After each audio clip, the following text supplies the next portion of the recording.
Hello and welcome back to the Why I Stay podcast, the podcast where we discover and talk about and love this podcast about why we stay in the Church of Jesus Christ of Latter-day Saints. I'm Lindsay Clyde, your host, and today I have with me Grace. Grace, hello and welcome. Hi, how are you? I'm doing well. All right. So listeners, this is how it's going to go down. If you've never listened to the podcast before, this is how it goes. I ask Grace a series of rapid fire questions to get to know her better. We do 3 exploratory questions where we explore her experience in the gospel of Jesus Christ. And everybody gets the famous final question, which is, why do you stay in the Church of Jesus Christ? So Grace, are you ready to begin? Yes. Let's go. Okay. What is your full name? Grace Elizabeth Roberts, and one day Grace Elizabeth Roberts Ligas. It's coming. The Yeah. social security stuff is just so annoying. Definitely. Just wait till you move out of state and need a new license. Oh my gosh, no It's thanks. so annoying. Yeah. Okay. How old are you? 29. What is your favorite food? I was thinking about this. I believe it's French fries. I want it to be something fancier, but I think it's French fries. From where though? That's the question. Oh, I would say Shake Shack or McDonald's. Ooh, McDonald's fries are so good for like 2 minutes. Definitely. And then it's trash. And then it's trash. It's like the smallest lifespan of food ever. Yes. What is the favorite sorry, let me try that again. What is your favorite calling you've ever had? I think Sunday school teacher. Yeah. Yeah. I don't want to say state girls camp leader president because I don't want that again. But maybe one day. You were the state girls camp leader? Director? Yes. Shout out to Jennifer Simpson, the state young women's president. I chatted with her and I was like, I want to help with girls camp. No, don't say that to someone. Jen. Yeah, seriously. It was awesome though. Like an amazing experience. Just kudos to anyone who has that calling. Right. Oh, okay. Well, that's cool. But also Sunday school is much more chill for people like us. Like there are some people who like would die if they got called to be a Sunday school teacher, but absolutely. We're on the same plane there, I think. Yeah. Okay. What is a controversial opinion that you hold? Like everyone hates Crocs, but you love them.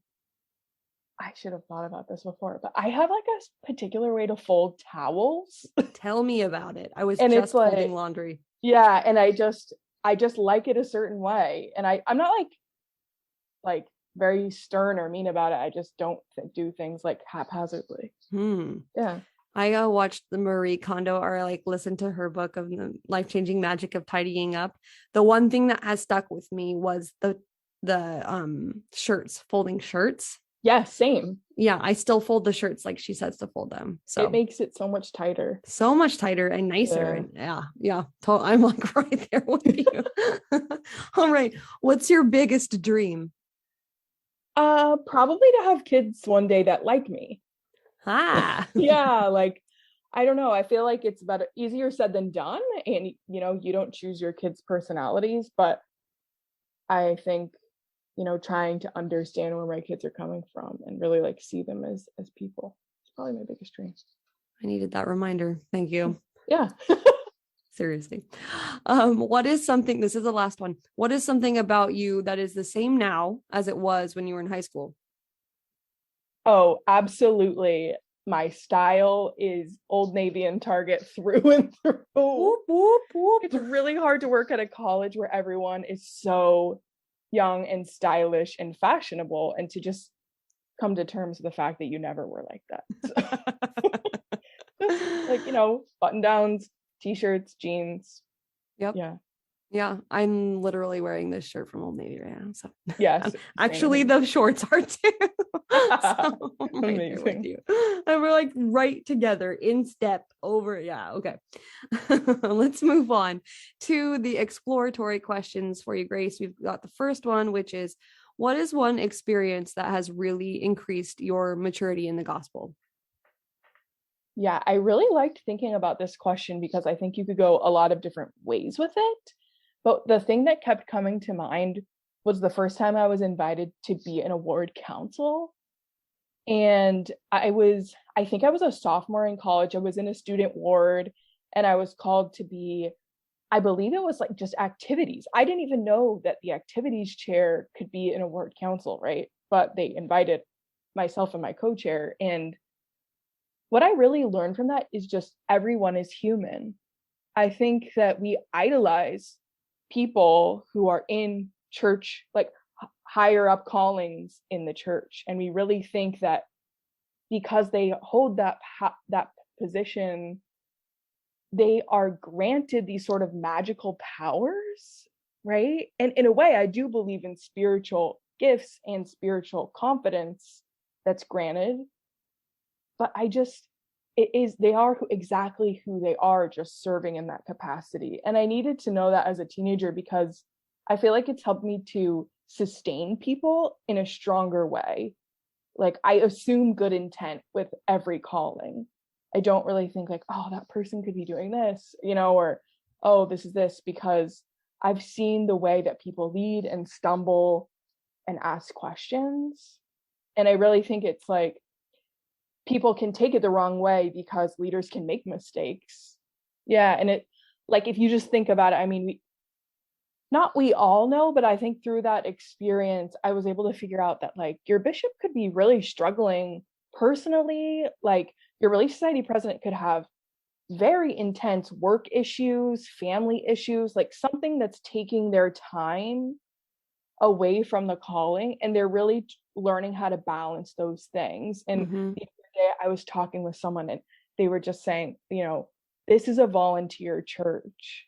And that has just struck my heart recently, that this is a volunteer church. Like, everyone, the time they're spending on church is because they want to, most of the time, right? You assume good intent, but they could be doing so many other things, and yet they're here like serving in the kingdom of the Lord.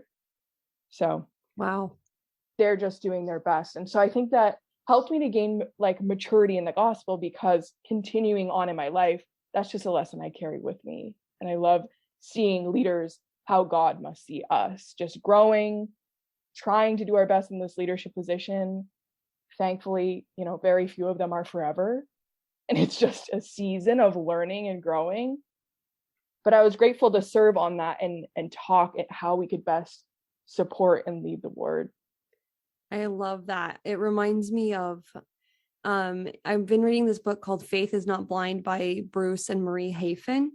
And they part of their book is talking about giving leaders and like the prophets and people who are given callings to like guide and shepherd us and direct us, giving them the benefit of the doubt. And that's kind of like what you were saying. That's what it reminded me of, is just kind of being very, very charitable and not like intense, like you need to fit in my box and do all these things correctly. But like, if you can give them that grace that you are giving them, the grace from grace. Yes. It really is like that. That's what it is. You just give people grace and space to grow, just as God gives you grace and space to grow, which I love. I'm so grateful that you brought that up. I love that. Next question. Yeah, sure. What makes you so excited about the gospel of Jesus Christ? Like, what aspects of it really light you up? I have three things. I might talk about them all, I might not, but the first one is, I love the simple doctrine that everyone is a child of God. I feel like when you learn about religions, and sometimes even in the Church of Jesus Christ of Latter-day Saints, it can tend to have this exclusive attitude that it's like a chosen and peculiar people, and you really have to jump through hoops to get here, when in actuality, like, everyone around you is like a child of God, and everyone has in their own timeline the opportunity to gain the blessings that you might have gained early on. Or, I mean, I hope I'm being articulate in that. Like, some people will have the blessings of the gospel in this life, and some people will not. And, they'll find it in the next life. And I have just been like struck by that recently as well, that, everyone at the grocery store we know them, everyone who you work with and who you're frustrated with, like they're like a sibling of yours. And I think that allows us in the gospel, if we allow it to really increase our love for people and not be like, it's an us versus them thing. I feel like as a young adult, I really was like that, because in college, I felt so safe with the members of the church that went to my school and that were in my ward, that I felt like I did other people. Like I felt like I was like, you are not part of who I feel safe with. And that was my lesson to learn. But I do feel like as I get older, I'm like, no, like, please join in. Please come here. Like, please talk about the things I struggle with and the things you struggle with. And I want to learn about different religions in a way that I can gain an understanding of the people that surround me. So I think currently that's what really, really lights me up. Next question. Yep. Okay. What is a scripture that has given you strength recently? I wanted to share just like a clip from the song Away in a Manger, which is a hymn, which is a scripture. Okay? Yes. But the other day I got a new aux cord for my car. So I was just jamming to some music, and then like I decided, I want to listen to some Christmas music. And I was listening to Away in a Manger, which just cue the waterworks. It's just such a beautiful song. And I just like cry every time thinking of like children in general, but like Jesus is a baby. Just don't get me started. Oh. But at the end of the third verse, it says, bless all the dear children in thy tender care, and fit us for heaven to live with thee there. And I think if like I've been doing a lot of these interviews and we ask people, can you give us a snapshot of your life? I really think at this point in my life, that phrase is the snapshot of my life right now. Like I have recently just recognized how many children are hurt and neglected in the world, in a way that I feel very blessed and privileged to have been safe as a child and to have been loved as a child, even though you look back and you're like, oh, like so-and-so did this or whatever. Like generally childhood was a blessing and a gift. And there are people who intentionally hurt children. And I think that's why that line got me. I was just like adults can be wild. Adults can hurt other adults. You do, I don't really, that's not my business. But if you're intentionally hurting a child, like I have something to say to you and I have something to defend. And I feel like I'm learning that's kind of like my spiritual gift, is just like advocating for little children who can't help themselves. And I don't know why that song turned me into such like an advocate, but on the flip side, I don't really think those two pieces go together. I think it's just like a fancy phrase, but like fitting us for heaven, it goes along with what we've been talking about. Like our whole point is to fit us for heaven. And I believe that we don't only have this life. Like I have loved having discussions in Sunday school about like how we'll progress after this.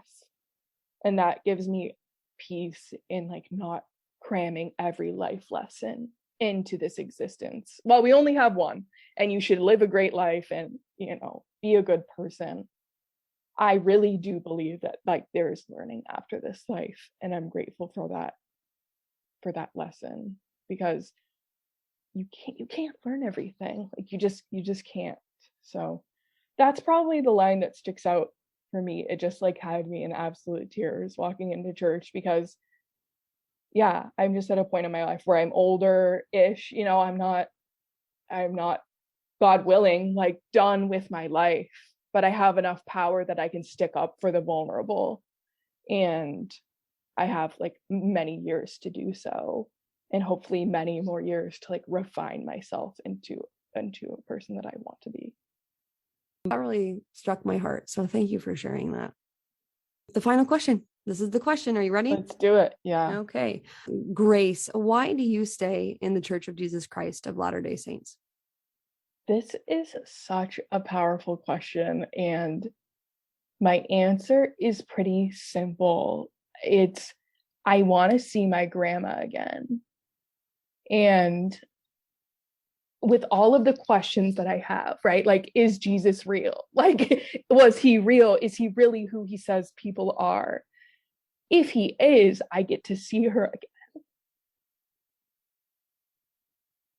And she is the best. And I never thought that a death would impact me that much, right? Like, I can't, only God will have to carry me through the rest of my life, right? Because death happens. It's not this new or novel invention.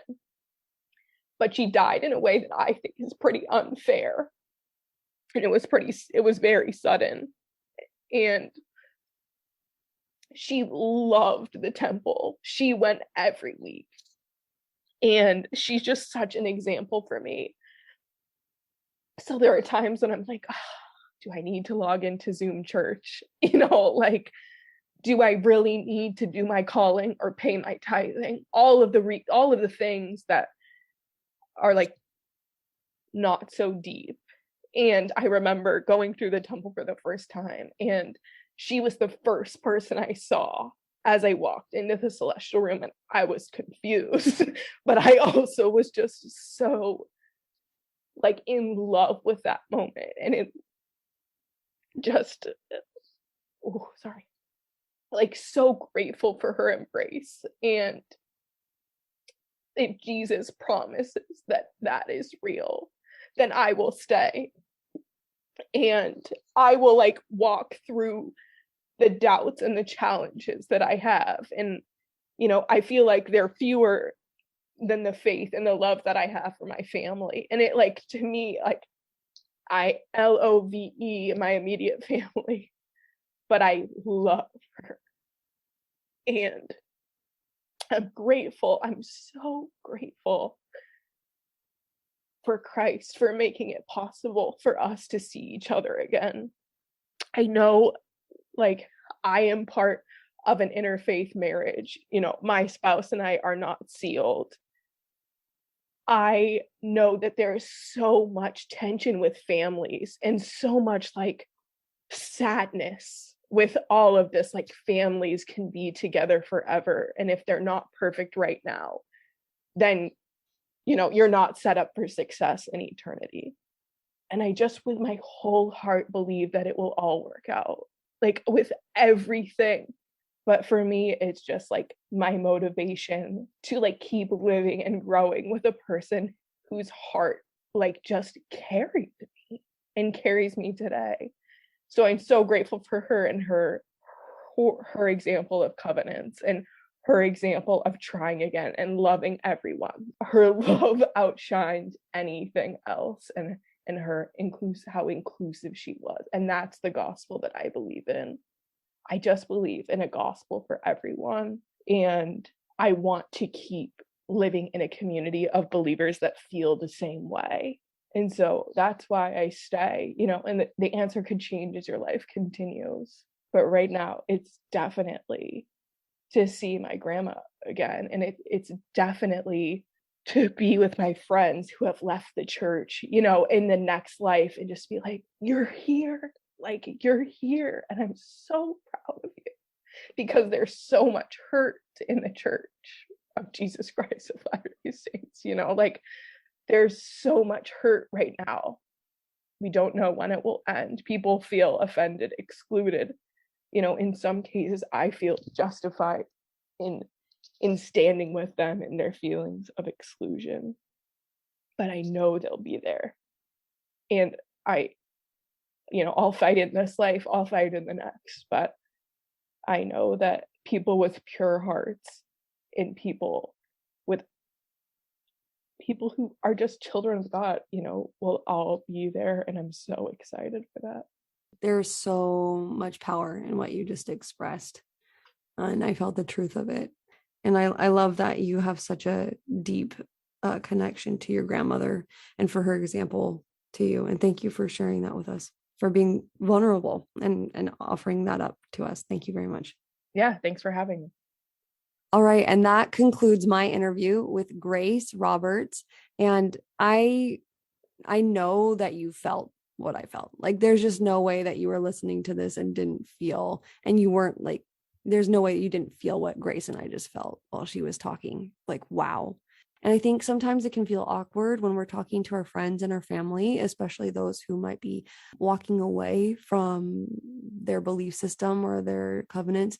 I think if we can just sit and listen and develop that skill of listening, which I am really working on, trying to work on, we can be edified. And it's not to any like end point of, oh, maybe if I sit and listen to them, they'll come back to the church. Or if I sit and listen to them, we'll resolve all these problems. I think there's something to be said of being a Christ-like listener, or to listen as Christ listens. So anyway, I was grateful to be a part of this, and I hope that you felt the same as I did. And we will see you next time on the Why I Stay podcast. Thanks. Bye-bye.